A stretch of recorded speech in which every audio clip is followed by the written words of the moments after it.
Halo guys, jumpa lagi. Kita masih di serial tutorial pemakaian website saya, yaitu website yang berbasiskan data untuk investor saham, mulai melakukan trading dengan cara melihat fundamental saham tersebut. Karena pada dasarnya kita membeli saham itu membeli sebuah perusahaan, masa depan perusahaan tepatnya. Jadi semakin perusahaan tersebut laporan keuangannya bagus, fundamentalnya bagus, otomatis ke depan itu kecil kemungkinan saham tersebut turun. Memang ada fluktuasi yang sifatnya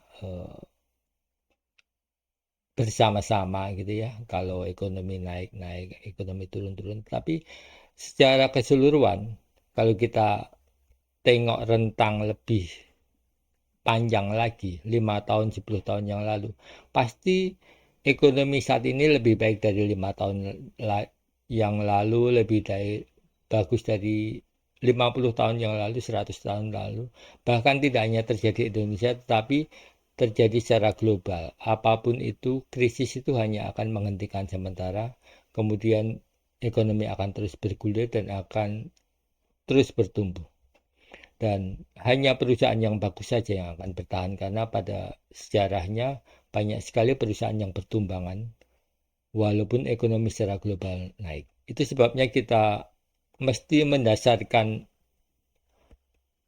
cara berpikirnya berdasarkan data gitu ya. Dan kita kembali ke 13, ini adalah 13 saham yang mengalami kenaikan tertinggi diurutkan berdasarkan beritanya. Nah, kalau di menunya ini setiap hari di berita emiten, saya kliknya di berita emiten ini ya. Dan yang tampil nanti akan seperti ini. Kita tahu yang pertama tetap Jawa. Warna biru ini artinya bahwa seperti di tabel-tabel sebelumnya, emiten yang atau perusahaan yang baru saja menerbitkan laporan keuangannya kurang dari 30 hari, otomatis warnanya akan menjadi biru. Jadi ini untuk memudahkan bahwa ini loh dampak laporan keuangan ini signifikan terhadap pergerakan harga saham dan juga tentang tentu saja berita-beritanya.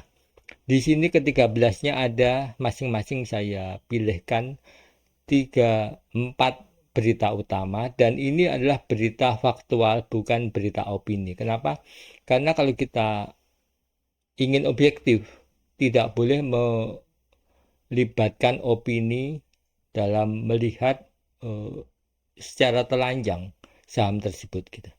Karena opini itu biasanya lebih banyak dibumbuin oleh faktor subjektivitas dan kita bisa lebih objektif, lebih eh, melakukan cara berpikir mesin untuk kita bisa eh, menilai fundamental tersebut secara benar-benar apa adanya gitu. Dan itu sudah terbukti bahwa berita tersebut sangat berpengaruh. Kita kasih contoh saja gitu ya. PNGO Jawa ini, perusahaan-perusahaan yang pertama Jawa dulu ya. Perusahaan yang laporan keuangannya terlambat, biasanya justru grafiknya itu tak terkontrol. Kalau naik naik signifikan nggak masuk akal gitu ya.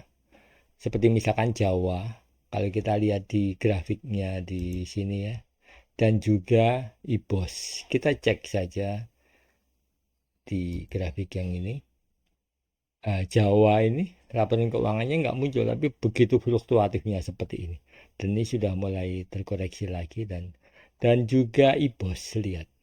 Laporan keuangannya terlambat juga dia, baru Q2 2023 dan harganya juga seperti ini. Karena memang seperti ini informasinya tidak cukup sehingga menimbulkan spekulasi. Biasanya seperti itu dan kita kembali ke berita emitennya. Data ini sekaligus menunjukkan bahwa tidak semua saham bergerak didasarkan atas laporan keuangan. Itu benar. Jadi tidak ada di saham itu totalitas gitu ya. Semua harus seragam gitu. Justru karena random atau acaknya tersebut kita mencari tahu polanya seperti apa. Dengan seperti ini kita bisa melihat bahwa saham-saham ini kenapa laporan keuangannya begitu berpengaruh. Kalau kita lihat, sebagian besar memang ini musim laporan keuangan ya, dipengaruhi oleh pergerakan harga saham. Kita coba di yang ini aja ya, yang Sure ini. Yang Sure ini laporan keuangannya sudah muncul di Maret 28. Kemudian memperoleh fasilitas pinjaman dari anak usaha PT Sumber Aneka Gas tanggal 2 dan dia mulai naik. Ini adalah trading terakhir itu hari Jumat tanggal 5 kalau nggak salah ya. Jadi ini tanggal 2 ada berita, tanggal 5-nya sudah mulai naik tinggi. Itu menunjukkan bahwa, dan berita ini adalah berita, sekali lagi saya kasih tahu bahwa ini adalah berita yang di-share emiten perusahaan tersebut ke Bursa Efek Indonesia. Jadi ini bukan berita opini.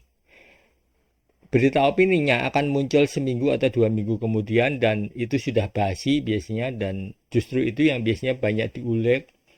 Akhirnya banyak orang yang terjebak dalam berita-berita yang sudah basi tapi dipikir berita aktual gitu ya.